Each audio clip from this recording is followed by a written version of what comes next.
Now that's significant. The Market Research Podcast. Here's a fun little challenge for you. See if you can guess the song from these lyrics, the second half of the second verse, if you're wondering. And these children that you spit on as they try to change their worlds are immune to your consultations. They're quite aware of what they're going through.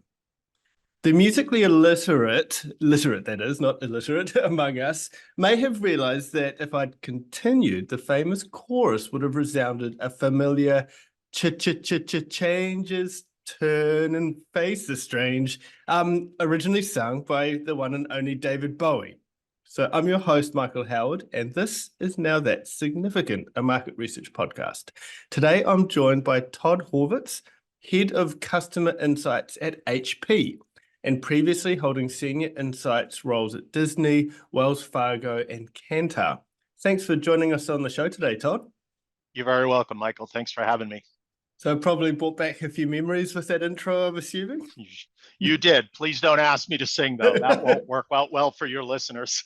No, don't worry, I won't. So, as we like to do on this podcast, Todd, we ask our guests what's the significant thing they wanted to share with us. So I give you the mic. All right.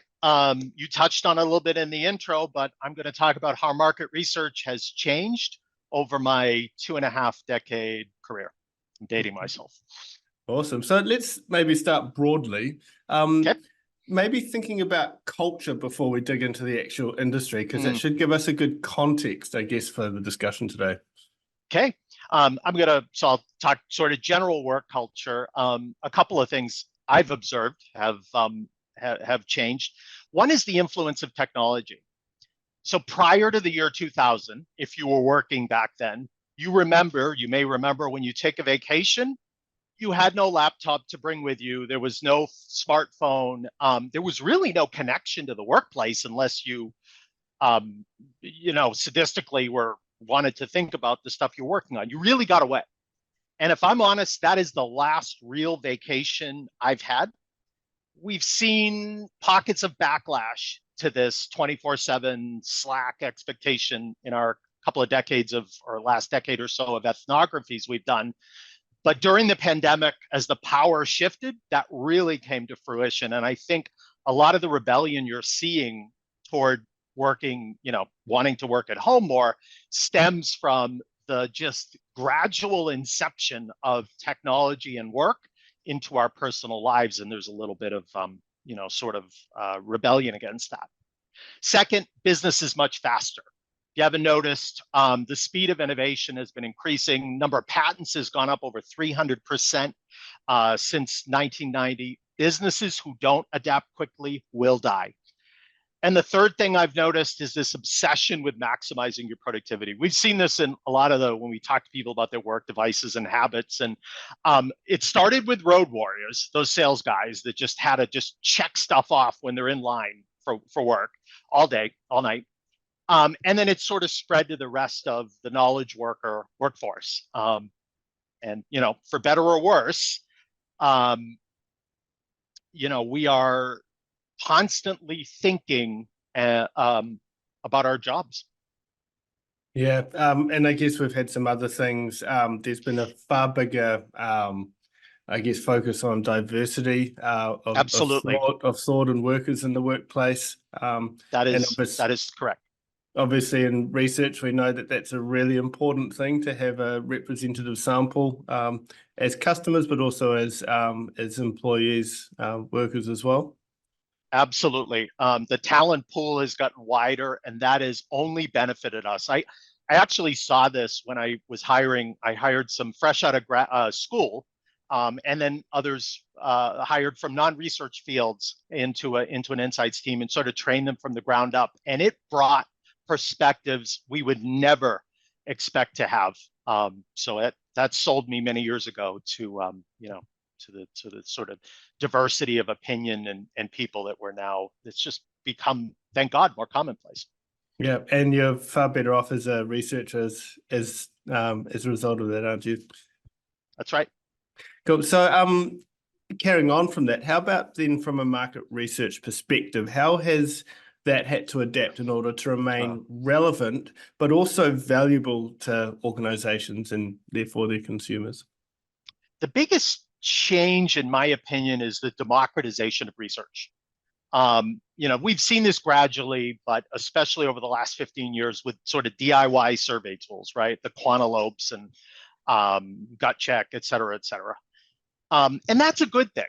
It's sort of sped up a process that, in my opinion, because we've had online surveys since the late 90s, in my opinion, has taken far too long to get to where we are now, where we have the ability to do, to get insights in 48 hours, sometimes less. And I think parallel to that is the philosophy of test and learn, right? When you go fast, you quickly go fast, you break things, you get some opinions, you adjust your concepts or your discussion guide, and then you do a few more. So you're getting this constant flow of insights into your organization and to sort of spur product development or marketing campaigns or whatever. And then another thing I would say is just the amount of data. Whereas before it was one survey that would last you 6 months, now you are getting a stream of big data or from your company, so your business insights, your CRM, that kind of stuff. And you're also getting it from all the quick surveys, focus groups, co-creation, all the other stuff, social intelligence, all the stuff that you're doing. So there's been a sort of an explosion of data. So those are, in my opinion, though, those are generally positive things. I think there's been a few things that are less positive, and I'll touch on those. One is engagement. I've talked a lot about this, on LinkedIn, and in my opinion, it is the pink elephant in the room that we do, or whatever color the elephant is, that we just don't want to look at, which is that a lot of people, me included, by the way, when I get a call for a survey, hang up, BS answers, speed through, straight line, just want to get my free magazine or whatever it is. And so I think that's a problem that we have to attack. We've got to make research more engaging, more natural to the way people communicate today. And I would say bite size as well, not these long surveys. And then the second thing, and please don't hate me, UX people, this is not targeting you guys. But I think the distinction lately between UX research and sort of traditional classic market research has generated confusion. It's generated it within our industry, my company right now, just across the board. And I love UX. There is a place for UX, but I frankly think we should call it all market research, because we, as it is, especially in tech, which is my industry, we have to constantly remind people that we exist. We're there. We can get you information quickly, and I think that makes the job a little bit more difficult. So what particularly about the UX versus traditional is the challenge that you see? I see a lot. I see UX researchers carrying on like traditional classic market researchers. So they're telling their organization that this is the only kind of research out there. You talk to 5 people, and have them co-create and do some exploratory exercises, and those are great. Frankly, they're very similar to what we've done for years in sort of exploratory qual or usability research, right? And again, that's important, that's necessary, but there are times when a quantitative opinion, a quantitative, methodologies to conjoin or any of the, sizing and any of that stuff, is the way to go. It's the way to make a high-risk business decision, or to launch or not launch a product. So, and I see lots of jobs where they're advertising, they're looking for a design researcher, and they're having the entire research function report into design. And, I think that does a disservice. But again, love UX research. A lot of my friends are UX researchers. We do it as well. But I think the name does a bit of a disservice. That just needs to work a lot closer with other aspects of research. It's all market research. Honestly, It's all customer insights. That's right. Okay, so thanks for sharing. Over the last year and a bit, the business world has been consumed by AI. How do you see this impacting market research and UX as well, if you can? Sure, it holds for both. Yeah. I'll talk just generally, because we've done a lot of we've obviously looked into this. This is the topic of the moment right now, of course. First of all, workers and market researchers are using AI to be more efficient, to take out the laborious menial tasks in our lives so that we can go faster and focus on the more strategic stuff. And that's a good thing. The thing, though, is that a lot of companies, and many of the companies aren't even aware of this, have been using AI for a couple of decades. I mean, it's been around in insurance and banking since the 80s for fraud, risk detection. It's been around since the early 2000s in algorithms to personalize your Amazon or Netflix recommendations, and it's been experimented with for things like reading X-rays and oil and gas exploration, all these other things over the last 15, 20 years. Even IT, right?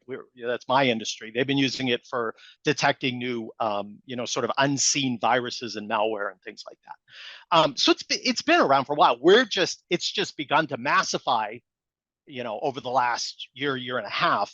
And market research is no different. We've been experimenting. Most people are in that sort of experimenting phase right now. I would call it wave one, which, as I said, is just get rid of the grunt work and just, sort of speed up. So what you do. So for research, I use it to get up to speed really quick on a really esoteric technical topic, fast.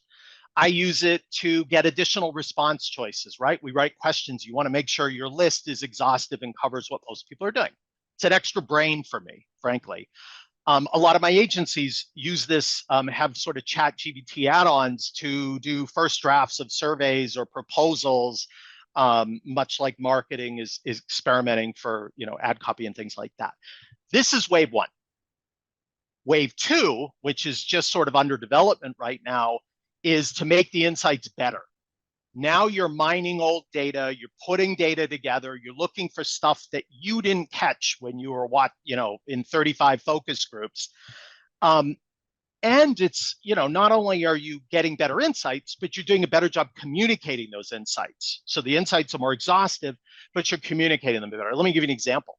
There's a couple of agencies right now, and I won't, to protect confidentiality, I won't name who, but they are developing chatbots which will imitate your segmentation personas. So you can interact and ask questions as a product manager and say, what would a tech savvy, segment A think of X, Y, and Z? How would they behave in this situation? What should I design to? And I think that to me is, absolutely fascinating. Then there's wave three. Wave three is where the AI becomes an extension of your team. I think this is about 5+ years away. But in that world, you have AI conducting the interviews. And I don't just mean there's some agencies experimenting with qual at scale right now where you have sort of very canned, open-ended questions being asked of a large audience. But I would take that further where the AI, being acts more human, maybe has an avatar. It probes, it knows when you've answered something that this is new, an insight you haven't seen before. Therefore, I should bridge to this, this other question. You could actually rethink quantitative research, right? The first couple of questions, right? We oftentimes do pilot or soft launch. Now your pilot or soft launch can just be part of the actual survey process because the AI says, my God, we're getting all these other answers. Let's add this question or add this response choice in. And I think, and I'm sure there's 20 other things I can't foresee, but I think wave three is really where we maybe need to worry about it replacing some of our jobs, or at least a big chunk of what we do today. And that means, we'll have to evolve. We'll have to adapt. And I think key to a lot of this, even at stage 2 and 3, is being able to have the evidence underneath all of those recommendations and those actions, etc. So, like, where have you pulled this data from? Like, what are the references? Can you show me a little bit to back up what I'm seeing here? Because one thing that's, I guess, a challenge is just having the confidence in the data and what it's telling you. So, as a business person who needs to make a high-risk decision, you want to be sure of what you're about to do. Well, absolutely. So first of all, to be very clear, in my job at HP, we are not generating and publicizing AI generated insight. I mean, it's just, we're not there yet. Yeah. We are experimenting because obviously we, as a tech company, have software that we sell to data scientists that helps them mine data, and we're using those tools and other tools that our agency partners have to just experiment with mining, with deeper mining, with, as I said, qual at scale.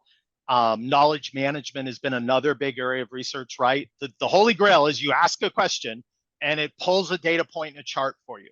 Yeah. We are not, that is not ready for prime time. I've seen about 7 or 8 different solutions and they're promising, Yeah. but it's not there yet. It's not there yet. So yes, we all need the confidence, but most companies and practitioners right now, again, are experimenting, not actually generating insights yet. I would, it's just doing the grunt work, honestly, That's for me right. right now. Yep, yeah, and that's what we're seeing as well. So that was clear before, Good. by the way, as well. Awesome. Yeah. So it's fair to say that humans are complex and layered. People change, and sometimes the tools and processes market researchers use to understand that change need to adapt as well. So how do you evolve the insights team culture? And I guess it extends to the greater organization's culture to use more nimble approaches, to be open, more susceptible to these new ways of working. Great. I love this question because the agile sort of approach, and I would call it a mindset, really, is something we've worked really hard to bring into HP with the help of my peers and our agencies. And there's a couple of things I think from just what we've done, and some other companies, non-competing corporate friends that research friends that I talk to have done. One is buying the right tools. That may sound obvious, but you got to look at your budget and your skill sets. There are some companies that have, I would say, a unique culture where they have to understand, they don't allow black boxes, and they want to understand and sort of be part of the insights generation. Sometimes an agile tool won't work for that. So I think you got to buy the right tools for your organization. And obviously AI is putting good pressure on us to find those specific tools. Second, you need a plan. Agile is not for every single business decision. You should not make a go, no go launch decision, or you should not be sizing, a niche target for a product based on a quick and dirty agile survey or a pop-up community or any of the other sort of agile methods that are near and dear to our industry. So you got to have a plan and be very clear with your team. And then the third is I've talked to a lot of friends about this. I've seen this a little bit less at HP, but there's sometimes internal resistance to bringing in these methods, because oftentimes agile means you're doing more yourself. Again, they're not one and the same, but typically with agile research, you're co-moderating, you're involved in sort of the survey development, if not the programming, things like that. And that, for some sort of more old school researchers, and I'm in that camp too, I'm a Gen Xer, it can be a little bit harder to adapt. So I think there's sort of cultural change that you have as a leader have to pay attention to. And that may mean some hard decisions around your own team and the skill sets that they have to sort of get there. So just thinking on that quickly, when you first embraced or first tried Agile, can you remember what that light bulb moment was for you when you thought, hey, this could actually work? Yes. Well, I've tried it for many years, but I will tell you what the moment was for me. I was on a plane in March 2020. You probably see where this is going. The guy next to me was sniffling. I mean, I'm sure he didn't have COVID, but I mean, at the time, I was reading a lot. I had been in Taiwan during the original sort of SARS thing, and I was like, this is going to blow up. And it's not that I knew anything more. It's just I read, and I sort of had some awareness of this. And I was like, we as a company could get out there and learn, and attitudes are changing. We very quickly over the next couple of weeks were like, we got to get insights weekly. I frankly think the pandemic, and please don't take this wrong, but it was a great thing. This is probably the only positive. But it was a great thing for insights because there was sort of that realization that behaviors and attitudes are changing weekly, and you got to have a constant pulse. And you can use that pulse, if you get it in the right hands, to change the business. I call it run the business research. And so again, it's not that in 2020 I became aware of this. I mean, we've been using DIY tools for 10 years since Google surveys, but it sort of registered for me that we can get this in the hands of executives that are making decisions and help them, go fast, be competitive, stay alert. And has that pulse, the way that you get that from the market, has that changed in the last, was it 4 years since that March 2020? No, in fact, we're still doing it and we're keeping it. I mean, and it's great. I wish we had this years before, because now we have trended data on all kinds of things for our commercial audience and our consumer audience, and we've continued doing that. It's become sort of a practice to have these. We do it to understand the culture of work. We do it to understand education or other industries and sort of how they're adapting, their technology, and we use it for AI and all kinds of topics. So it's kind of become part of, a standard practice, one of the tools that we as an insights org have to, help our stakeholders make better decisions. That's what it's all about, right? That's good. I always like doing things that are hard to replicate, and by sticking to it, it's a good thing. Yeah, I think so too. So any watch outs at all in terms of evolving the insights culture that you're aware of? The one thing I would say is I wouldn't put these tools in the hands of stakeholders. That doesn't mean I don't want stakeholders. I love when they get involved. I love when they get engaged in my research. I love when they get excited about research. I don't even mind if they bring their own insights with from what they've observed. What I don't want them doing is designing my research, because that's our job. We know best. And it's probably better for us to sort of objectively approach that. So that's one. That would be, frankly, that's probably the only watch out. Yeah, I mean, it's great that they want to get involved, isn't it? But it's just finding that balance. It's finding the right balance. And of course, we all encounter this. Every stakeholder is different and, sort of needs handholding, or they just trust you to go and run it. But I would not, I've seen in other organizations this tendency to put these tools in the hands of their product managers and let them do their own service. Here's the deal. There's already a lot of shadow insights groups in companies. I'm not saying we have that, but I've seen that in other organizations. We've had it in the past. It's great that everybody sort of has a customer focus, but I really do believe that in sort of the science behind it, the sort of voice of the customer should come from the insights team, and then everybody else, can use it. And I guess that's probably the one watch out I would have. Yeah, cool. Okay, so thinking about nimbleness now, a little deeper, why does it matter? The technology has accelerated. I mean, and this is not just a tech industry thing. Everything in the business world is moving faster. If you asked execs, like an IDC survey did recently, what keeps them up at night? Top 3 is my competitors are moving faster than me. Then I have the ability or the awareness to move. That's what makes them scared. So again, as I said earlier, if we don't provide them the information, the tools, the data to be able to move quickly, they're left behind. It's only getting faster.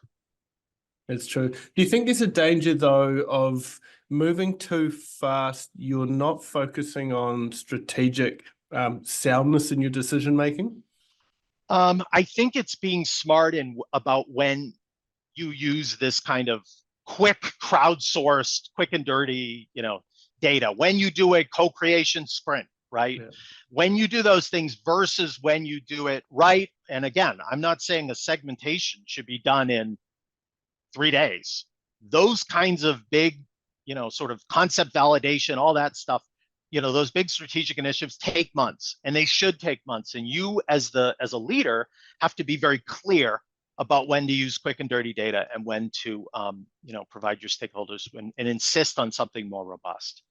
So I Absolutely. think that's a danger. Another danger might be that we got so much data, and this is more for a researcher, maybe for others though as well. We have so much data that, coming at us right now, that we almost don't know what to do with it. Mm. But we don't. Many times we don't. We can't keep Mm. up with it all. No, true. But I guess at least we're the ones that have been dealing with data our whole careers. So we're the ones that should be most comfortable in understanding what to use and what not. Absolutely. Yeah. Absolutely. It's just having a plan and just being vocal about that, Yeah. and having a stance on that. I think that's important. Oh, cool. So it's easy for us in our careers to get so focused on the work that we lose sight of what's important to us, which can actually have an adverse impact on our productivity and effectiveness. Yeah. So what have you stopped doing in life or at work to ensure you're able to keep up with the changing nature of market research? Well, one of the things I've stopped is something that I shouldn't have stopped. So when things got really busy over the last, 3-4 years, I sort of curtailed my mentoring. And mentoring is something that I love, and that was wrong, because I've been guilty of underestimating how important that is to an early career hire, to have that attention, those career conversations, even whether they're interested in insights or they're not interested in insights, they want to move into something else. That sort of senior, junior learning, and I learn from them just as much as they learn from me. The reverse mentorship, I think it's called. That is something I should not have let go. The other thing is delegation. I think, I'm sort of answering the inverse of your question, but I think delegation is also something that, when we get really busy, we're like, oh, it's 7:00 at night, I can do this faster myself. The hell with it, I'm not going to wait till tomorrow. And I think we kind of get on a treadmill, a rat race, or whatever you want to call it, and it's hard to get off. I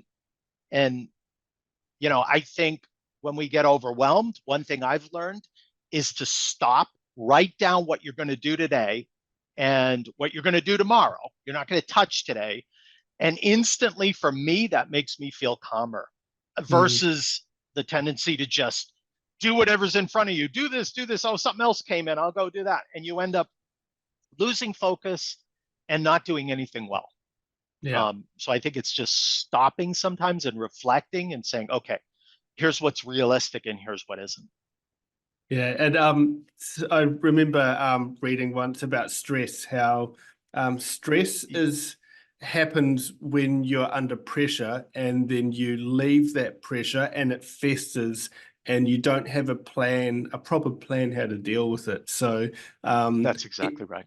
Everyone faces it, but if you write that list of what you're going to do today, what you're not doing today, that gives you that focus, and you're diverting that pressure and heading off what you can do and leaving the rest.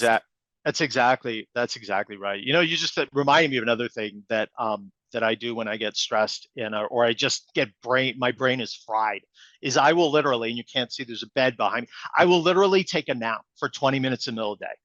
And I do that, because it sort of resets my body, makes me able to be way more productive in the afternoon. And it's sort of, sometimes when you have early Europe calls and late Asia calls, it's the only way to get through the day. But that honestly helps a lot. Yeah.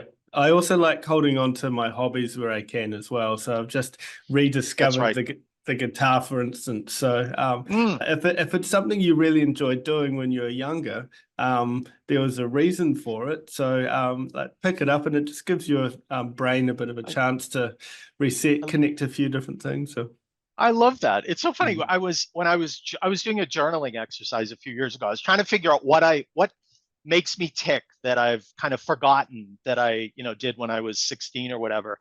And it really, writing it down really reminded me of things that that I do have hobbies, that I do have interests. And sometimes when we get very career focused, we forget about the things we love to do. So I like that.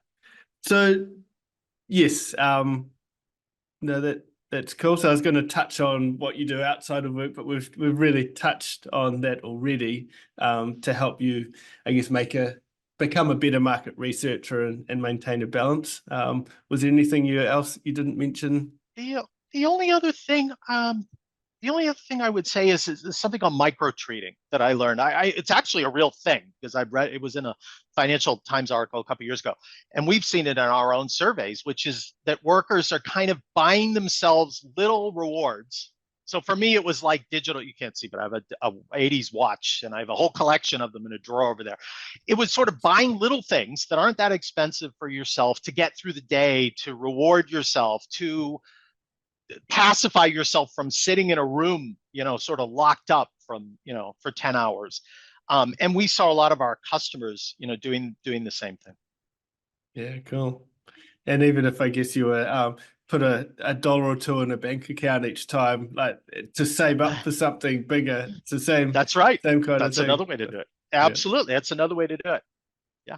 Nice. So just as we wrap up now, thinking about the changing face of market research, any final thoughts that you wanted to leave us with, Todd?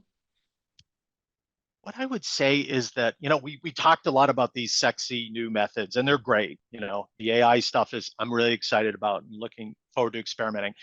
But I will say this from a couple of decades in this business, that sometimes it's just the basics and doing the basics. And I tell this to new agencies when I am sort of seeing if they're a good fit, for our company, is can you do the basics well? Is the data accurate? Is it thoughtful? And is it visually concise and appealing and, delivered in a way that's going to get attention? And honestly, beyond all the black box solutions and all the fancy stuff, at the end of the day, that's the most important thing, is to have real insights that are, sort of synthesized and tell you something new about your customers, your world, that your company lives in. Absolutely. And it would be, I guess, quite encouraging as well, just to review after projects, after year 1, 2, just the effectiveness of those basics as well. Like, hey, look, we did this project with you 3 years ago. Look what's actually happened as a result of that. Exactly. And I will tell you, sometimes as corporate practitioners, we are guilty of not closing the loop with our agencies. And that's really important, because I know when I used to be at Kantar and other agencies I've worked at, I hated being left out of the impact. And I know there's some things that are confidential, there's things like that. But eventually being able to sort of close that loop would have given me a lot more career satisfaction. So I do remember that, and that's a good reminder. Absolutely. Same with me in my advertising days as well. So yeah, exactly. You always wonder, and sometimes you get the awards, so you know that those were successful as a result of that. True. But that's true. We don't have the equivalent of the Cannes Award or any of those things in market research that I'm aware of. There are some, but they tend to be more sponsored kind of things. Yes. Yeah. Absolutely. Maybe we could start it up. Yeah, maybe we should. I exactly. I mean, anything honestly that gets attention to our industry. I love this as a career. I've obviously got into it for a reason and stuck with it for a reason. Anything that gets us more attention, I think is a good thing. Awesome. Well, Todd, thank you so much for joining us on the show today. You're very welcome. I appreciate you having me. No, very good. We couldn't have done this without people like yourself willing to spend some time to give back. So thank you. Welcome. And thank you also to those who have listened. As per normal, if you have liked what you've heard, please feel free to subscribe to the podcast, share it with others who also might like it, or leave a review as well. And hopefully that will let others know that episodes like this are worth listening to or watching, however you're coming into this today. Until next time, thanks for listening to Now That's Significant.